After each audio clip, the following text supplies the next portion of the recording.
Hey there, my name is Kelly Dale and I'm owner of Off the Beaten Path in Forest City, North Carolina. Happy New Year. I hope you had a very Merry Christmas and a safe New Year holiday. Now that all that is over with, we're ready to get started with a new year of beading projects. For the first project of 2012, I'm going to show you a new ring that you're going to use the shower part adjustable bases with. And this is what the ring looks like. It's a really pretty burst teardrop ring. So for the project, you're going to need one shower part adjustable ring base and the actual shower part piece. You're going to need 19 10x6 teardrop shaped beads. They can be Swarovski, Preciosa, whatever kind of bead you want to use. And you're going to need some 12-pound fire line. And I'm going to use a size 10 beading needle. So get your materials together and let's get started. Okay, so first and foremost, I've threaded my needle onto 2 yards of thread and I have centered the needle on the thread. Now what I'm going to do is, these are my ends, and I'm going to pick up one size 11 seed bead and I'm going to pull it down all the way to the end. And I'm going to take my 2 pieces of thread here and I'm going to tie them into a knot around the seed bead. And then I'll do it once more.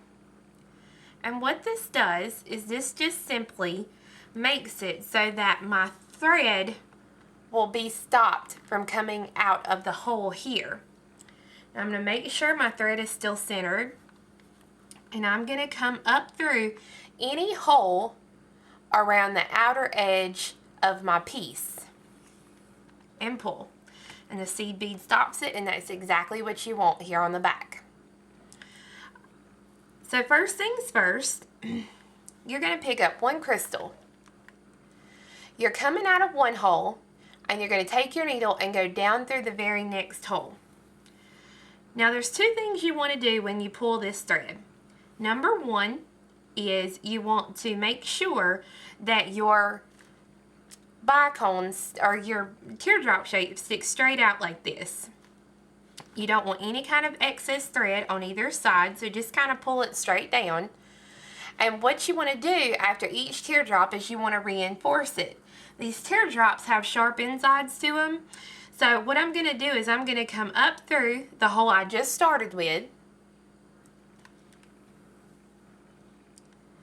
I'm going to go through the teardrop and I'm going to kind of hold the teardrop in my fingers here so that it doesn't move around too much. And then I'm going to go right down through the hole that I just went through to finish out my crystal. And you want to make sure there's no excess thread on either side of the teardrop shape. Now I'm going to come right up through the very next hole in the outer rim here. I'm going to pick up a teardrop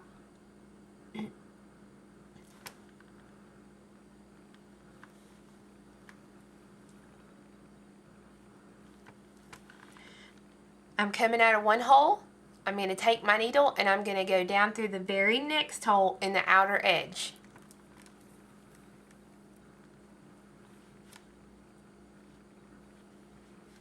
And again, make sure it stays straight. And I'm going to come up through the hole I just started with to add this teardrop shape. I'm going to go through the teardrop again. And I'm going to hold the teardrop in place as I do.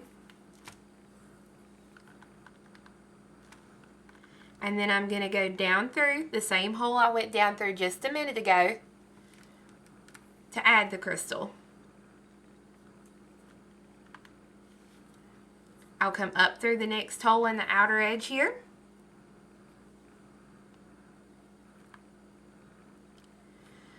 Pick up a crystal. And I'm going to come down through the very next hole in the outer circle. You want to be careful. Take your time when you pull the thread through. You don't want to get the thread tangled. So just take your time. If by chance it gets tangled like it did here, just bring it back up through the same hole and make sure to get it untangled.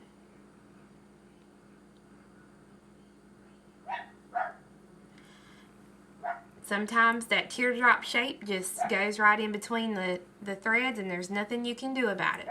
So just take your time, pull it through, make sure your teardrop's sticking out. Reinforce the teardrop again by going up through the hole in the crystal.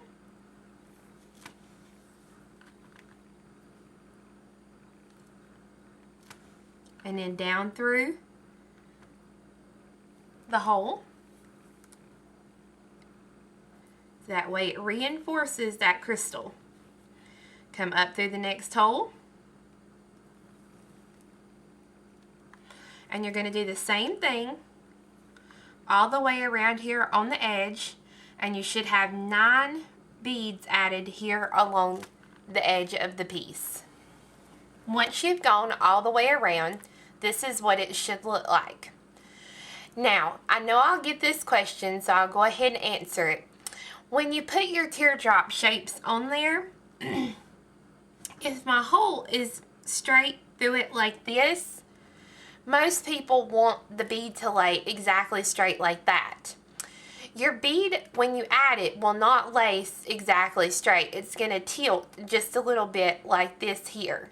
And that's exactly what you want. You don't want it to be completely straight up and down or it won't look right. So don't worry about it if it's a little wonky when you put it on there. It's completely fine. Now, another thing that you'll want to be careful of, if your thread breaks, don't panic, because I've had these break. Don't panic. Pull out a few beads and then tie your new thread and your old thread together and just keep working. It's not a big deal. I've added my last crystal here, and what I'm going to do is I'm going to come through I'm going to come around to the next layer, and I'm going to stick my hole just right through an open bead here in the next round. Now I'm going to do the same thing I did before. I'm going to pick up one teardrop. I'm going to go to the very next bead. I've picked up my teardrop, and I'm going to come down through the very next hole in this outer circle here. So I'm going to come right through the next hole.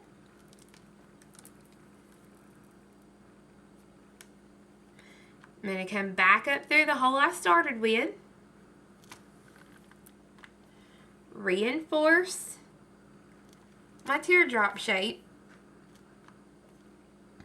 And then go back down through the hole I went through to finish out the teardrop. Then I'll come up through the next hole. And I'm going to do the same thing this whole round. I'm going to pick up one teardrop.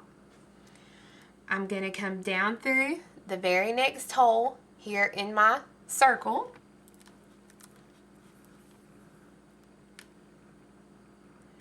I'm going to straighten the teardrop up, go up through the hole I was just coming out to add the bead. I'm going to go through the teardrop again to reinforce. And then I'm going to go down through the hole I went through to finish out the teardrop. And when you do it, they'll just pop. They'll lay right in between your other crystals.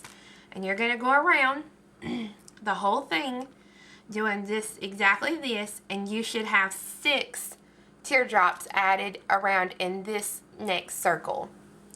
Okay, so I was putting on my last crystal and I got a knot, and the knot caused my thread to break. So what I'm going to do is I'm going to take my original tail that I had and my tails that I had from where it broke, and I'm going to tie those two together in a couple of knots.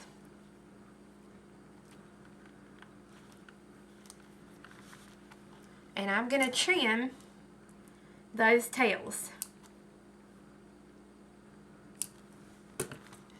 Now what I'm going to do is I'm going to pick up one seed bead and I'm going to bring it down and I'm going to tie this one into a knot. It doesn't matter how many of these I make, my thread breaks on every one of them. And it's not anything you've done, it's just the fact that the crystals have sharp insides to them. So I finished, whoops, sorry about that. Okay, I finished that round. So now that gives me my 6 teardrop shapes added here, and I'm ready to work the next round. Now the next round to me is the absolute hardest because it's hard to see these holes once you start getting your beads in there. So I'm going to flip around to the back and I'm going to come up through one of my 5 holes here in the next circle. And I'm going to go through it. Now I'm ready to add my crystals. So I'm going to pick up a crystal. I'm going to come down through the very next hole. And these you will probably have to pick up your crystals. Whoops, I skipped the hole there. Let me see. Go down through the very next hole. There we go. So I'm going down through the very next hole, if you can see my thread. And these you have to be really careful because your thread wants to get caught and twisted and all that other good stuff. So once you get your thread pulled, go ahead and pull the crystal back a little bit and then pull your thread down. And I always have to flip over to the back and just kind of go back through from the back side and work that way. So then I'm going to reinforce my crystal. And like I said, this is the hard part because it's hard to get in here and hard to see what you're doing. And then I'm going to come down through the next hole just like I normally did. Then I'm going to come up through the next hole in that middle circle. Pick up my crystal. And then I'm going to come down through the very next hole in my circle of 5.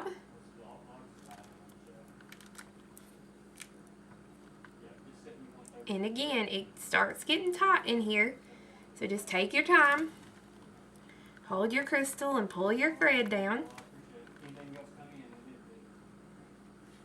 And if it gets so tight that you're having a hard time doing the reinforcement, don't worry about it here in the center, just do what you can do. Then I'm going to come up through the next hole here on the edge, or in that circle of 5. I'm going to pick up a crystal. And then I'm going to come down through my 5th hole in that circle of 5. And I know you're having a hard time seeing it on the video because it is getting so tight. But you should be able to see it if you're working along with me. Now, if you do your piece and it's really, really tight together, like this one is, you don't necessarily have to add one in the very center if you don't want to. But if you want to see just what it'll look like, go ahead and take your needle and come up through the very center hole in the piece. Add your crystal and go back down through that same hole. You're not skipping any holes. You're going to go through the same one and pull. You can pull and pop it in there to see what it'll look like.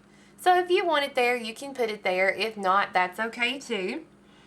But once you get all your beads added, you're going to have a really big explosion of these teardrop shapes, and it's going to look like rocks kind of sticking out everywhere. And I love it. I think it's so fun.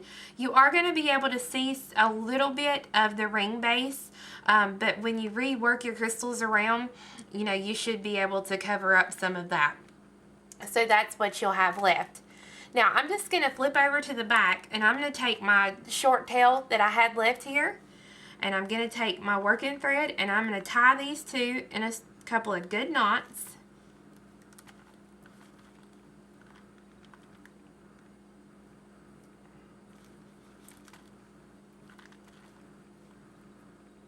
I normally put about 3 in there, and on the third one I always do a double knot. Then I'll trim my threads.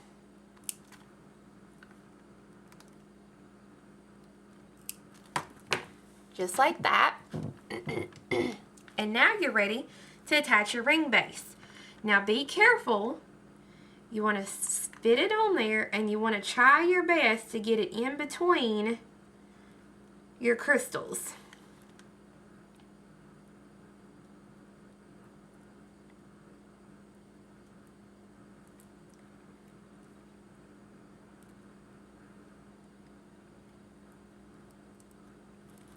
And this prong is actually stuck in just a little bit, so I'm going to pull it out just a little bit.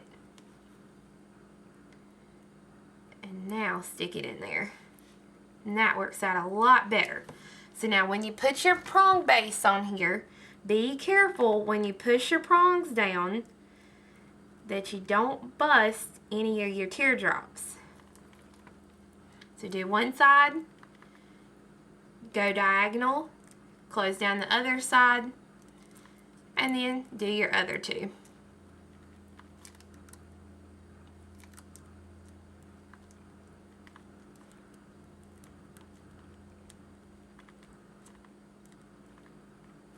So that once it's pushed down, now you have a really pretty Brillouette ring that anybody can wear because it's made out of the adjustable ring bases.